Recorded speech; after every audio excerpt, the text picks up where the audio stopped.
এই মাসেই পয়গম্বর আলাইহিস সালাতু ওয়াস সালাম দুনিয়ার জগৎ থেকে নিয়ে আল্লাহর বাড়ি পর্যন্ত গিয়েছে নাকি? 7 আসমান 7 জমিন ভেদ করিয়া সিদরাতুল মুনতাহা পার করিয়া আল্লাহর বাড়িতে যাইয়া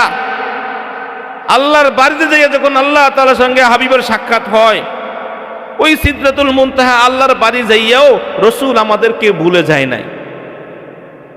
আল্লাহর লগে সব সাক্ষাৎ ওকে। আল্লাহ, আমি তো আপনারে দেখলাম, আমি আপনারে পাইলাম, আপনার সাক্ষাৎ পাইলাম, বাড়ি পাইলাম, কথা বললাম। আল্লাহ, আমি যেমন আপনারও ভালোবাসি, আমি না আমার উম্মত গুলারও অনেক ভালোবাসি। একটা বার বলা যায়নি সুবহানাল্লাহ। আল্লাহ বলে, হাবিব কি চাও? মানুষ তো সুন্দর নারী পাইলে, সুন্দর বাড়ি পাইলে, ক্ষমতা পাইলে নিজের মায়েরে বুইলা যায়, বাবারে বুইলা যায়, আছে না নাই? টাকা সম্পদের মালিক হইলে আপন ভাইরে বুইলা যায়। লক্ষ লক্ষ কোটি টাকার মালিক হওয়ার পরেও আপন ভাইয়ের চালের মেঘের উল্লার পানি পড়বে এটা সহ্য করতে পারে না। এই রকম জানোয়ার আমাদের সমাজে আছে না নাই? দুনিয়ার চাকচিক্য পাইয়া আমরা ভুলিয়া যাই মুহূর্তের মধ্যে আপন মানুষগুলারে। আল্লাহর বাড়ি কত দামি একটা জায়গা, ওই জায়গায় যাইয়া ও হাবিব আমাদেরকে ভুলেন নাই। আল্লাহ, সব পাইলাম, আপনার সঙ্গে আমার মেরাজ হইল, আমার উম্মতের বেলায় কি হইব? আল্লাহ মুস্কি আসেন, আরে আমার বন্ধু, তুই আমার বাড়ি আইসা উম্মত রে ভুললি না? আল্লাহ রাব্বুল আলামিন হাবিব রে জানায়া দেয়, ও বন্ধুরে আমার, আমি জানতাম তুমি আমার এইরকম উম্মতের কিছু ব্যাপারে চাইবা। যাও যাও, আমি আল্লাহ তোমার উম্মতের জন্য 50 ওয়াক্ত নামাজ ফরজ করে দিলাম। 50 ওয়াক্ত নামাজ ফরজ করে দিলেন। তো আমরা বিশাল লম্বা ঘটনা, তিনি আসতেছেন যাইতেছেন, প্রতিমধ্যে মুসা নবীর সঙ্গে সাক্ষাৎ। মুসা নবী বললেন, আপনার উম্মত পারবেন না, যান ফিরিয়া যান। এইভাবে আল্লাহর কাছে আসা যাওয়া কইরা 5 ওয়াক্ত কমাইতে কমাইতে সর্বশেষ 5 ওয়াক্ত নামাজ পর্যন্ত নিয়ে আসলেন। এরপরও মুসা পয়গম্বর বলে, আপনি যান, এই 5 ওয়াক্ত পারবেন। ওই দিন আমার আপনার হাবিব মুসা পয়গম্বরকে বললেন, ও মুসা, তুমি আমারে বারবার পাঠাইছো, আমি খুশি হইছি, কিন্তু এইবার আল্লাহ তাআলার কাছে যাইতে আমার কেমন যেন একটু লজ্জা লজ্জা লাগে। না, আমি আর যেতে পারবো না। আল্লাহ তাআলার কাছে কমায় আনছি, আল্লাহ প্রতিবার 5 বার করে 5 ওয়াক্ত করিয়া কমায় দিছে। আমার উম্মতের জন্য আর রয়েছে মাত্র 5 ওয়াক্ত নামাজ। আমি যদি আরো একবার যাই, আল্লাহ যদি রাগ করিয়া এই 5 ওয়াক্ত ছিনায় নেয়, তাহলে আমার উম্মতের কি হবে? সুবহানাল্লাহ বলা যায়নি? আচ্ছা, এই যে মুসার লগে আল্লাহ নবী এই কথা হইতেছে, আল্লাহ শোনেন কি শোনেন না? শোনেন কি না? দোস্ত আমার, আল্লাহ রাব্বুল আলামিন এবার হাবিব মুহাম্মাদুর রাসূলুল্লাহ সাল্লাল্লাহু আলাইহি ওয়াসাল্লামকে জানায় দেয়, বন্ধু আর আমার কাছে আসা লাগবে না। আপনি চাইছিলেন উম্মতের ফয়সালা, 50 ওয়াক্ত নামাজ দিয়েছি, কমায়া 5 ওয়াক্ত নিয়ে আসছেন। বন্ধু গো, শোনো শোনো, তোমার উম্মত যদি এই 5 ওয়াক্ত নামাজ পড়ে, তোমাকে দিয়েছিলাম 50 ওয়াক্ত নামাজ। আমি আল্লাহ ঘোষণা করে দিলাম, দুনিয়ায় এই 5 ওয়াক্ত নামাজ নিয়ে যাও। তোমার উম্মত যদি 5 ওয়াক্ত নামাজ পড়ে, আমি যেহেতু 50 ওয়াক্ত ঘোষণা করেছি, 5 ওয়াক্ত নামাজ পড়ার কারণে আমি আল্লাহ রাব্বুল আলামিন তোমার উম্মতের আমল নামায় 50 ওয়াক্ত নামাজের সওয়াব দিয়ে দিব। মেরে মুহতারাম দোস্ত বুজুর্গ, যেই নবী আমাদেরকে ভুলে না, ওই নবীর মুহাব্বত করা দরকার আছে না নাই? ওই নবীর যদি মুহাব্বত করতে পারো, আল্লাহ বলেন, বান্দা আমি তোরে মুহাব্বত করব, কারণ তুই আমার নবীর মুহাব্বত করছো। আর আল্লাহ যারে মুহাব্বত করবে, আল্লাহ রাব্বুল আলামিন জানায় দেন, ওয়াগফির লাকুম যুনুবাকুম। যে ব্যক্তি মুহাম্মদ সাল্লাল্লাহু আলাইহি ওয়াসাল্লামকে মুহাব্বত করবা, ভালোবাসবা, মুহাম্মদের ভালোবাসা দেখলে আমি আল্লাহও তোমারে ভালোবাসবো। আমার আল্লাহর ভালোবাসা শুধু এতটুক নয় যে আল্লাহ ভালোবাসে, আল্লাহ ভালোবাসে মানে কি বান্দার জীবনের সমস্ত গুনাহগুলো আল্লাহ মাফ করে দিবে। নবীকে যেভাবে ভালোবাসতে হবে তার পরিবারের মানুষগুলোর সেই রকম ভালোবাসতে হবে, সাহাবায়ে কেরামদেরকেও ভালোবাসতে হবে।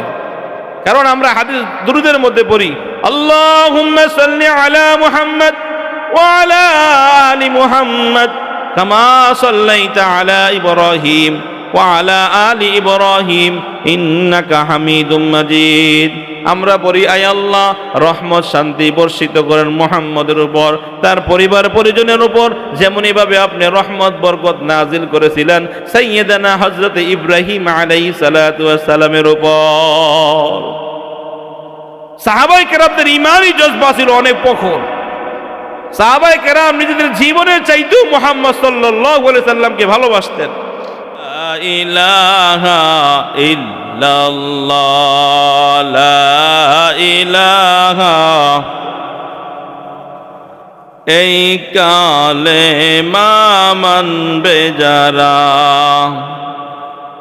তোমার কাজে লাগবে মরণ বেলা। এই কালেমা পড়বে যারা তোমার কাজে আসবে মরণ বেলা। এই কালেমার রৌশনীতে কবর হবে উজালা। লা ইলাহা লা ইলাহা ইল্লাল্লাহ লা ইলাহা।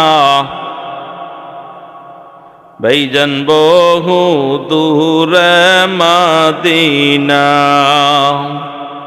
আমরা কেমনে যাব জানি না।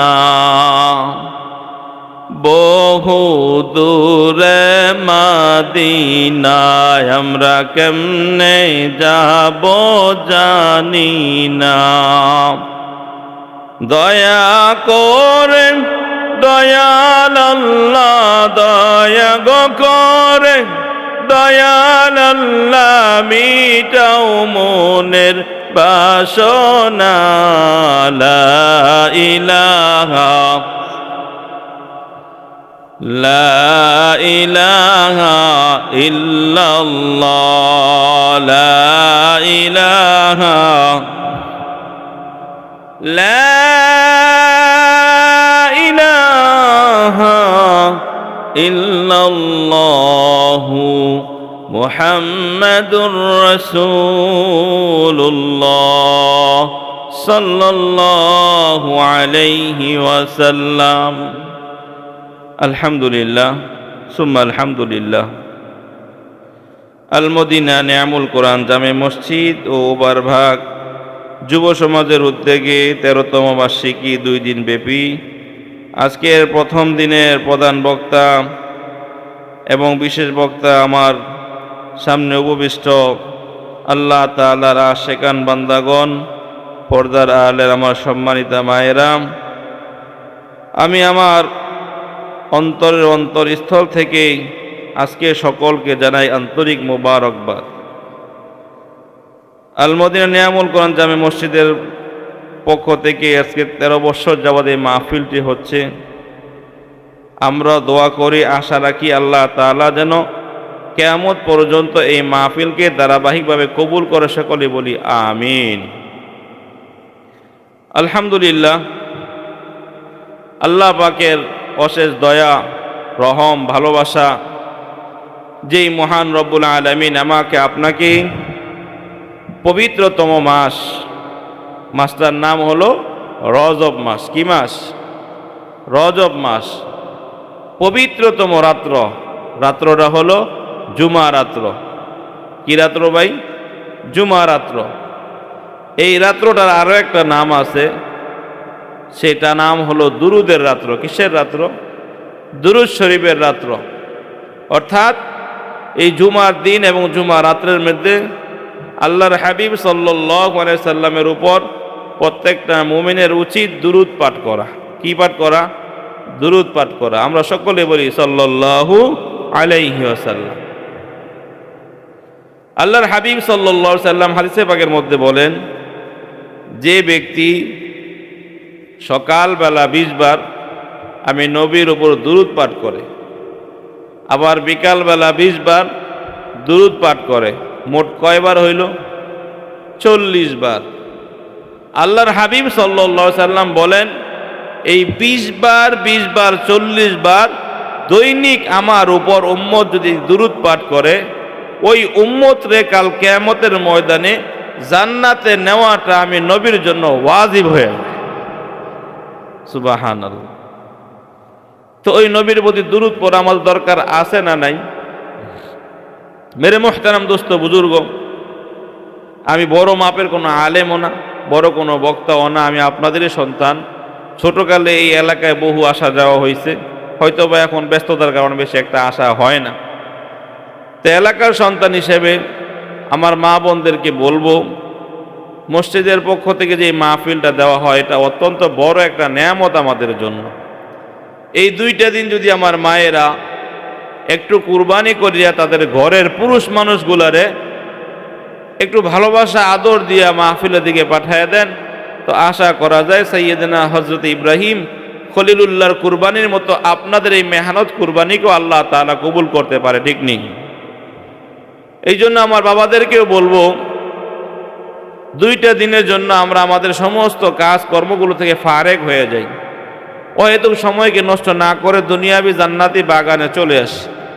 এখানে এক এক করে ধারাবাহিকভাবে 2 দিন হযরত উলামায়ে কেরাম কোরআন ও হাদিস থেকে মূল্যবান তাকরীর পেশ করবেন। মরহুম সৈয়দ ইসহাক রহমতুল্লাহ আলাইহি একটা কথা আমার মনে পড়ে, কিতাবের মধ্যে দিন লিখছেন যে মাহফিলগুলোর মধ্যে যে সমস্ত আলোচনা হয়, কোনো বান্দা যদি দিলের কান দিয়া শুনে, তো আশা করা যায় এখান থেকে একটা কথাও যদি তার দিলের মধ্যে লাইগা যায়, এই একটা কথা উসিলে আল্লাহ তারে জামানার ওলি বানায় দিতে পারে। সুবহান। এই জন্য সকলের প্রতি জোর আবদার জানাই, এই মাহফিলের 2টা দিন, আগামীকালকের পরে আর এই মাহফিল থাকবে না। আজকে যা আমরা মাহফিল দেখতেছি, মাহফিলের প্যান্ডেল সাজানো হয়েছে, লাইট লাগানো হয়েছে, এই মাহফিলটা আগামী বছর আমরা পাবো কি পাবো না তার কোনো গ্যারান্টি নাই। জীবনের শেষ মাহফিল মনে করে হযরত উলামায়ে কেরামদের চেহারা দিকে তাকায় থাকলো, গুনাহগুলো মাফ করে দেয়। তিনি কে? আল্লাহ তাআলা মাফ করার ঘোষণা রাখছেন। আল্লাহর হাবিব বলেন, আল উলামা ওয়ারাসাতুল আম্বিয়া, উলামায়ে কেরাম হলো আমার ওয়ারিস। তো নবীর ওয়ারিস বংশধর বলা হইতেছে, নবীর কাছের মানুষ বলা হইতেছে, তো তাদের কাছে আইসা আইসা নিজেদের ইসলাম, নিজেদেরকে পরিবর্তন করার জন্য চলে আসে। মেরে মুহতারাম দোস্ত বুজুর্গ, আমি আমার খুতবার মাঝে পবিত্র কালামুল্লাহ শরীফের একখানা আয়াতে কারিমা তেলাওয়াত করেছি। আল্লাহ তাআলা যেখানে বলতেছেন, কুল ইন কুনতুম তুহিব্বুনাল্লাহ ফাত্তাবিউনি ইউহিব্বুকুমুল্লাহ ওয়া ইয়াগফির লাকুম যুনুবাকুম আল্লাহু গফুরুর রহিম। আল্লাহ রাব্বুল আলামিন আল্লাহর হাবিব সাল্লাল্লাহু আলাইহি সাল্লামকে দিয়ে বলাইতেছেন, কুল, হে হাবিব আপনি বলেন, তোমরা যদি কেউ আল্লাহর ভালোবাসা পেতে চাও, কার ভালোবাসা? আল্লাহর ভালোবাসা পেতে চাও, ফাত্তাবিউনি, তাহলে তোমরা আমি নবীর অনুসরণ করো। রাসূল করিম সাল্লাল্লাহু আলাইহি সাল্লাম অপর এক হাদিসের মধ্যে বলছেন, লা ইউমিনু আহাদুকুম হাত্তা আকুনা আহাব্বা ইলাইহি মিন ওয়ালিদিহি ওয়া ওয়ালাদিহি ওয়ান নাসি আজমাইন। রাসূল বলতেছেন, যতক্ষণ পর্যন্ত তোমরা তোমাদের ধন সম্পদ, টাকা পয়সা, ছেলে মেয়ে, স্ত্রী পুত্র চাইতে বেশি মোহাব্বত আমি নবীর না করবা, ততক্ষণ পর্যন্ত তোরা ঈমানদার মুমিন হইতে পারবা না। ততক্ষণ পর্যন্ত তোরা মুমিন হইতে পারবা না। আচ্ছা, এখানে যে সমস্ত আলাপ আলোচনা হয়, এইখানে নবীদের আলোচনা আছে না নাই? আল্লাহর বরত্বের কথা আছে না নাই? তো যারা আজকে এই মাহফিল দেখাও না দেখার বান করবে, যারা রাসূলের সুন্নতের কথাগুলো শুনেও না শোনার বান করবে, কাল কিয়ামতের ময়দানে তারা আল্লাহ তাআলার ভালোবাসা পাবে না। গত জুমায় আলোচনা করতেছিলাম আমার মসজিদের ভিতর যে কাল কিয়ামতের ময়দানে কিছু লোক আল্লাহ তাআলার সামনে দাঁড়াইবেন, আল্লাহ তাআলার আওয়াজ শুনবেন, আল্লাহ তাআলার কথা বলার আওয়াজ শুনবেন, কিন্তু এই লোকগুলা আর আল্লাহরে দেখবে না। কারে দেখবে না? আল্লাহ তাআলাকে দেখবেন না। ওই সময় ওই লোকগুলা আল্লাহ তাআলার কাছে দাঁড়ায় বলবেন, আল্লাহ আমার বয়স তো হয়েছে মোটামুটি 80-90 বছর বা 100 বছর পর আমার মৃত্যু হয়েছে, কিন্তু কথা হইল আমি 80 বছর বয়সেও আমার চোখের কোনো সমস্যা ছিল না, আমি কাছ থেকে দূরের জিনিস দেখতে পারছি স্পষ্ট। কিন্তু আল্লাহ হাসরের ময়দানে আজকে আপনি আমার কতটা কাছে, আপনার আওয়াজ আমি শুনতেছি, কিন্তু আমি আপনাকে তো দেখতেছি না। ওই দিন আল্লাহ রাব্বুল আলামিন বলবে, সত্যি তুমি দুনিয়ার মধ্যে চোখওয়ালা ছিলা? আল্লাহ, ছিলাম তো। চোখের কোনো সমস্যা হয় নাই? না, কোনো সমস্যা হয় নাই। তাহলে আজকে তুমি আমাকে দেখতেছো না? আল্লাহ, আমার তো একই কথা, আমি কেন আজকে আপনাকে দেখতেছি না?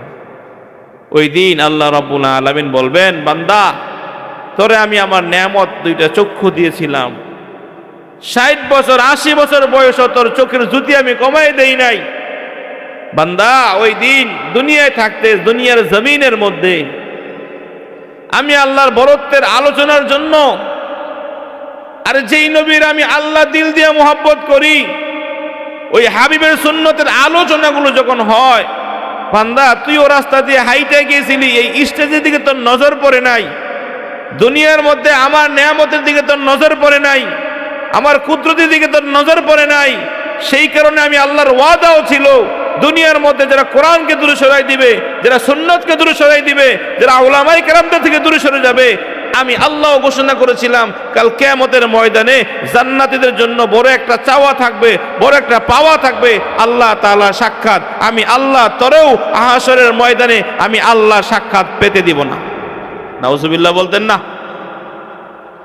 আমরা কি জান্নাতে আল্লাহ সাক্ষাৎ চাই কি চাই না? কবি বলেন, জান্নাত দো ज़ुख से या रब क्या करो, आरज़ू है मैं तुझे देखा करो। ঠিক নেই? আমাদের প্রত্যেকটা মুমিনের চাওয়া জান্নাতে যাব তো আল্লাহর লগে সাক্ষাৎ হবে। এক আল্লাহর ওলির জান কবজ করার জন্য মালাকুল মউত আসছিল, তার বয়স 70 থেকে 80 বছর বয়স। লোকটা আল্লাহওয়ালা ইমানদার ছিল। আয়েশা যখন তার কাছে আসছে তার রূহটা নেওয়ার জন্য, তুমি কে? আমি তো মালাকুল মউত আজরাইল। কেন আসছো? আমি আপনার জান কবজ করার জন্য আসছি। ওই আল্লাহর ওলি ওই দিন মালাকুল মউতকে বলেছিল, হায় রে ভাই আজরাইল, তুমি কেন এত দেরি করলা? তোমার জন্য আজকে আমি 80টা বছর পর্যন্ত অপেক্ষা করতেছি, তুমি কবে আসবা? তুমি কবে আসবা? তোমার জন্য আমি অপেক্ষায় রইলাম। মালাকুল মউত বলে, কি ব্যাপার? মানুষ মৃত্যুরে ভয় পায়, আর তুমি মৃত্যুর জন্য এত পাগল, ঘটনা কি? ওই দিন ওই মুরব্বী বলছিল, ওই আল্লাহর ওলি বলছিল, আরে ভাই আমি তো শুনছি, আমি তো হাদিসে পাইছি, কোরআনে পাইছি যে বান্দার সঙ্গে ততক্ষণ পর্যন্ত আল্লাহর সরাসরি সাক্ষাৎ হবে না যতক্ষণ পর্যন্ত বান্দা দুনিয়া না ছাড়বে। আমি তো আশাই ছিলাম কবে আমার মৃত্যু হবে, কারণ মৃত্যু না হইলে তো আমি আমার মালিকরে মাহবুবকে দেখতে পাইতেছি না। আমি আমার মালিককে দেখার জন্য পাগল হয়ে আছি, আর অপেক্ষায় আছি মালাকুল মউত কবে আসবে, আর আমি কবে কবরে যাইয়া আমি আমার রব্বে কারিমকে দেখবো। একটা বার ওয়ারবাগের মুসলমান চিল্লায়ে বলা যায়নি আল্লাহু আকবার। মেরে মুহতারাম দোস্ত বুজুর্গ, আল্লাহর পয়গম্বর সাল্লাল্লাহু আলাইহি ওয়াসাল্লাম উম্মতকে অনেক ভালোবাসেন। সাইয়্যিদনা হযরত মুহাম্মদুর রাসূলুল্লাহ সাল্লাল্লাহু আলাইহি সাল্লাম দুনিয়া থেকে চলে যাওয়ার পর এক এক করে হযরত আবু বকর সিদ্দিক রাদিয়াল্লাহু তাআলা আনহু খলিফা নিযুক্ত হন। এরপরে হযরত ওমর ফারুক রাদিয়াল্লাহু তাআলা আনহু অর্ধ জাহানের বাদশা যিনি ছিলেন হযরত আমিরুল মুমিনিন ওমর ইবনুল খাত্তাব রাদিয়াল্লাহু তাআলা আনহু, যখন তিনি ক্ষমতার দায়িত্বের মধ্যে বসলেন, এক সময় জুমার মিম্বরে বসে হযরত ওমর ফারুক রাদিয়াল্লাহু তাআলা আনহু দেশ নিয়ে, সমাজ নিয়ে, রাষ্ট্র নিয়ে আলাপ আলোচনা করতেছিলেন। নবীর একজন জলিল কদর সাহাবী সাঈদ ইবনে আমের রাদিয়াল্লাহু তাআলা আনহু হাতের মধ্যে লাঠি নিয়ে আইসা ওমরকে ডাক দিয়া কয়, এ খাত্তাবের বেটা ওমর, তুমি আজকে অর্ধ জাহানের খলিফা হইছ, আমার হাতের লাঠিটা তুমি দেখছো নি? এ ওমর, তুমি যদি কোরআন হাদিসের বাইরে রাষ্ট্র চালানোর চিন্তা ভাবনা করো, তাহলে মনে রাখো আমার হাতের লাঠি ওমর তোমার গায়ে দিতে আমি একটু দ্বিধাবোধ করব না। আল্লাহু আকবার বলা যায়নি? আমাদের দেশের একজন মেম্বারের সামনে কথা বলতে গেলেও হুশ করে কথা কওয়া লাগে, ঠিক নি? চেয়ারম্যান, এমপি, মন্ত্রীর কাছে কথা বলতে গেলেও কত কলিজা নিয়ে কথা বলতে হয়, কোন কথার মধ্যে রাগ কইরা বসে, ঠিক নি? শুধু বাংলাদেশটা নয়, এশিয়া মহাদেশটা নয়, পৃথিবীর অর্ধেকটা দেশের রাজা খলিফা ছিলেন ওমর। সেই ওমরের সামনে আইসা সাঈদ বিন আমের রাদিয়াল্লাহু তাআলা আনহু আইসা ওমরে বলতেছে, কোরআন হাদিসের বাইরে যদি তুমি রাষ্ট্র চালাও তো আমার হাতের লাঠি কিন্তু তোমার গায়ে উঠতে দেরি করবে না।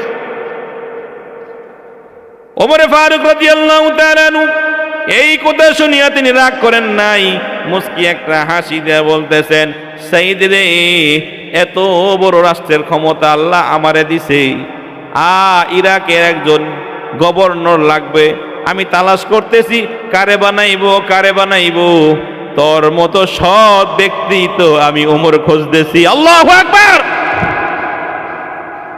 সাঈদ বিন আমের রাদিয়াল্লাহু তাআলা আনহু ওমর ফারুক রাদিয়াল্লাহু তাআলা আনহু ডাক দিয়া কয়, ভাই, আমি এত বড় ক্ষমতা চাই না, কারণ ক্ষমতাটা অনেক বড় একটা জিনিস, একটু টের বেটের হইলে মাওলার কাছে কাঠ গড়ায় দাঁড়াইতে হইবে, ঠিক নি? সাঈদ বিন আমির আল জুরহানি রাদিয়াল্লাহু তাআলা আনহু ওমর বলতেছিল, কোনো কথা চলবে না, আমি আমির হইয়া যা ফয়সালা দিয়েছে তোমাকে মানতে হবে। সাঈদ বিন আমির আল জুরহানি রাদিয়াল্লাহু তাআলা আনহু হিম শহরের গভর্নর হইলেন। কয়েক বছর অতিবাহিত হওয়ার পর হিম শহর থেকে কিছু যুবক আসলেন ওমর ফারুক রাদিয়াল্লাহু তাআলা আনহুর কাছে। আমাদের দেশে অনেক চেয়ারম্যান মেম্বার আছে, দেখবেন তাদের কাছে বিভিন্ন এলাকা থেকে লোক আসে না, লোকের সাথে দেখা সাক্ষাৎ করে না? তেমন হিম শহর থেকে কিছু যুবক আইসা হযরত ওমর ফারুক রাদিয়াল্লাহু তাআলা আনহুর সঙ্গে সাক্ষাৎ করতেছেন। তো কথায় কথায় বলতেছে, তোমাদের দেশের অবস্থাটা কি? তোমাদের দেশের অবস্থাটা কি? বলতেছে, আমাদের দেশটা খুবই অভাবের মধ্যে রয়েছে, খানা নাই, টাকা পয়সার অভাব, খানার অভাব, অনেক কষ্টের মধ্যে আছি। তো সাইয়েদনা হযরত ওমর ফারুক রাদিয়াল্লাহু তাআলা আনহু বললেন, আচ্ছা তোমরা যাও, এক সপ্তাহের ভিতরে আমার কাছে 100 জন গরিব অসহায় মানুষের লিস্ট নিয়ে আসো, আমি আমার তহবিল থেকে কিছু অনুদান তাদেরকে দিব। সুবহানাল্লাহ বলতেন না? এক সপ্তাহ পর যখন ওই যুবকের দৌড়া হিসাব ওমর ফারুক রাদিয়াল্লাহু তাআলা আনহু হাতের মধ্যে চিঠিটা ধরায় দেন। ওমর ফারুক তাকায় দেখলেন 100 মানুষের লিস্টের মধ্যে সবচাইতে গরিব যে ব্যক্তিটার নাম প্রথমে লেখা হয়েছে, ওই ব্যক্তিটা হইল ওই দেশের গভর্নর। সুবহানাল্লাহ বলতেন না? আমাদের দেশের একজন রিক্সাওয়ালার যদি মেম্বার বানায় দেন, আগামী 5 বছর পরে দেখা যায় তার ভাই 3 তলা বিল্ডিং আছে না নাই? যিনি বিশাল এক সাম্রাজ্যের গভর্নর হওয়ার পর দরিদ্রতার মধ্যে সবচাইতে যিনি গরিব ছিলেন, সেই লোকটা ছিল গভর্নর। ওমর ফারুক রাদিয়াল্লাহু তাআলা আনহু জিজ্ঞাসা করেন, তোমাদের গভর্নর কি আসলে গরিব? 100 জন মানুষের মধ্যে সর্বপ্রথম তার নামটাই দিয়েছ, আমার গভর্নর বুঝি আসলে গরিব? আমিরুল মুমিনিন, হ্যাঁ, আমাদের দেশের মধ্যে সবচাইতে গরিব যে ব্যক্তিটা সেটা হলো আমাদের দেশের গভর্নর। ওমর ফারুক রাদিয়াল্লাহু তাআলা আনহু খুশি হয়ে গেলেন, আমি সত্যিকারের একজন দায়িত্ববান লোক পাইছি রে। যে দুনিয়া লোভ করে না, দুনিয়া লোভ করে না। তার সৈন্যবাহিনীকে ডাক দেয়া বললেন, যাও যাও 1000 স্বর্ণ মুদ্রার এই থলিটা নিয়ে ওই সাইদ বিন আমেরের কাছে যাও। তার দায়িত্বে আমি অনেক খুশি হয়েছি। আমি ওমর সরকারি তহবিল থেকে তার জন্য 1000 স্বর্ণ মুদ্রা পাঠাইলাম, যাও 1000 দিনার পাঠাইলাম, যাও তার কাছে দিয়ে আসো। ঘোড়া চাপড়ায়া চাপড়ায়া ওমরে ফারুক রাদিয়াল্লাহু তাআলা আনহুর সৈন্য যখন ওমরের কথা অনুযায়ী সাইদের দেশে যাইয়া গভর্নর সাইদের ঘরের সামনে যাইয়া সালাম দেয়, আসসালামু আলাইকুম ইয়া আহলাল বাইত। সাইদ ইবনে আমের আল জুমহানি রাদিয়াল্লাহু তাআলা আনহু ঘর থেকে বাইর হইয়া ওয়া আলাইকুম সালাম বললেন। এরপরে বলতেছেন, আমি সাইয়েদনা ওমরে ফারুক রাদিয়াল্লাহু তাআলা আনহুর কাছ থেকে সুসংবাদ নিয়ে আসছি। কি সুসংবাদ?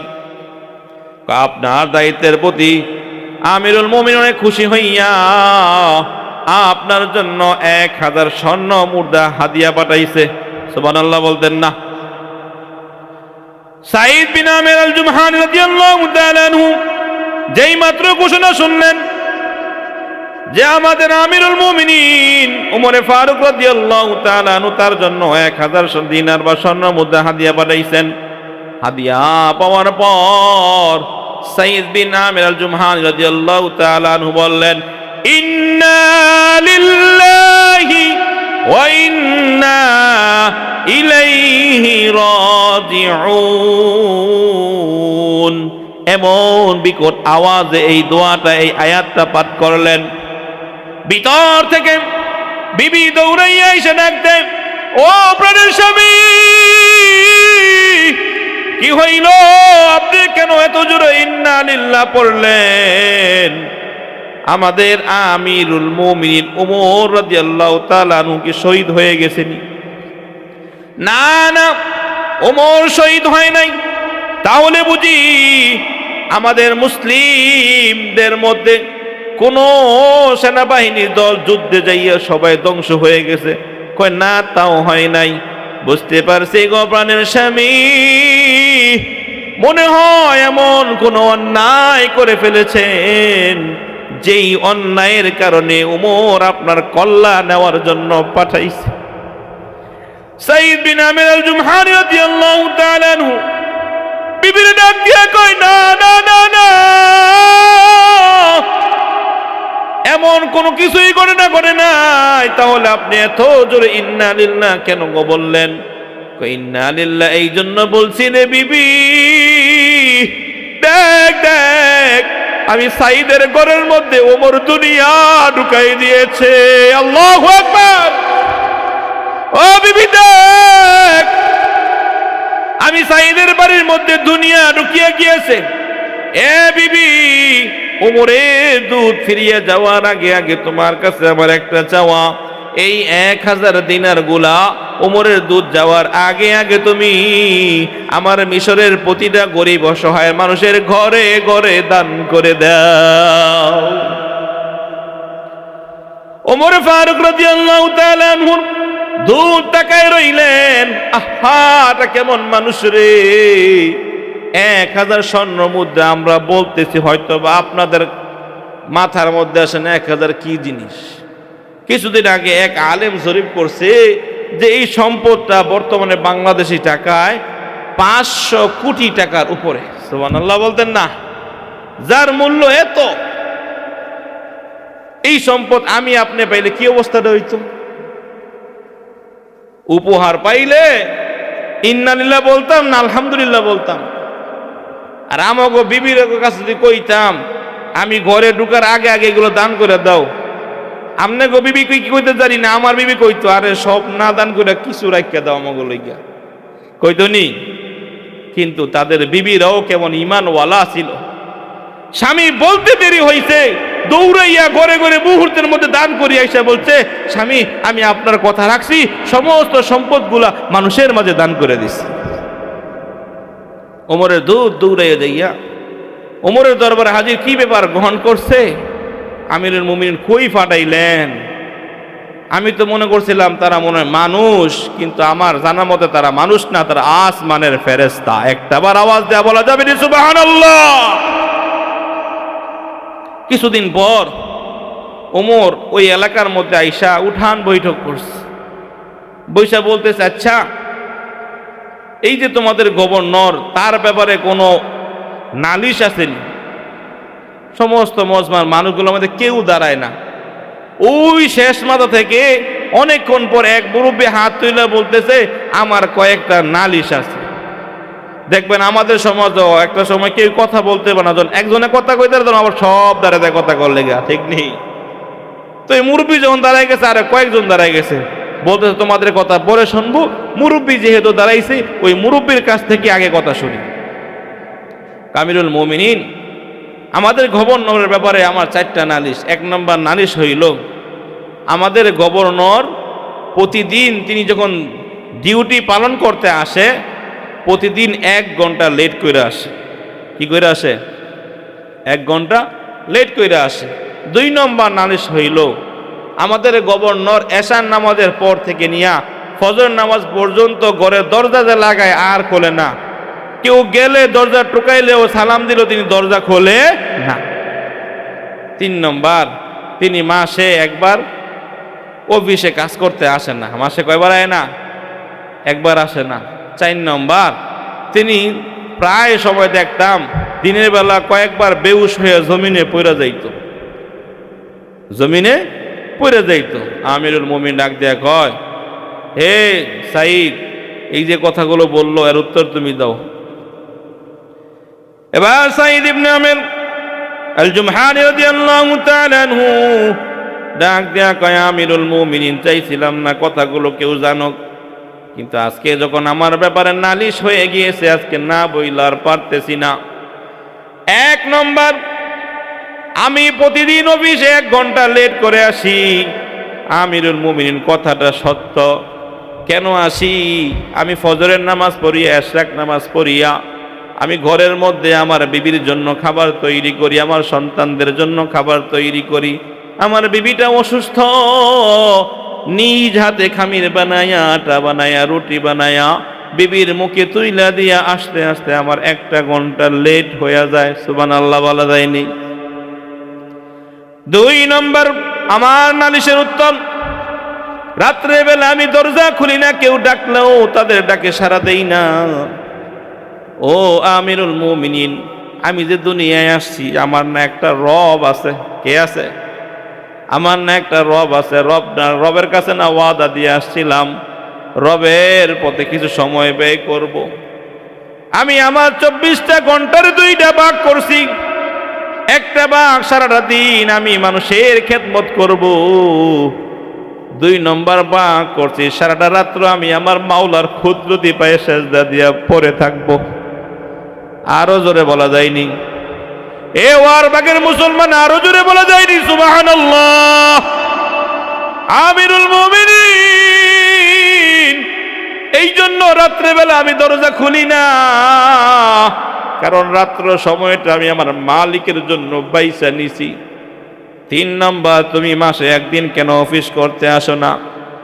ডাক দিয়া কয়, আমিরুল মুমিনিন, আমার গায়ের মধ্যে যেই জামাটা দেখতেছেন, আমার একটাই জামা, 1টা মাস ডিউটি এই জামাটা দিয়েই আমি করি, কিন্তু জামাটা 1টা মাসে এত পরিমাণ ময়লা হয়, 1টা দিন যদি না ধুই তাহলে জামাটা পরিষ্কার না হইলে জামাটা ক্ষতি হয়ে যাবে। আমার তো দ্বিতীয় কোনো জামা নাই, আমি কি করব?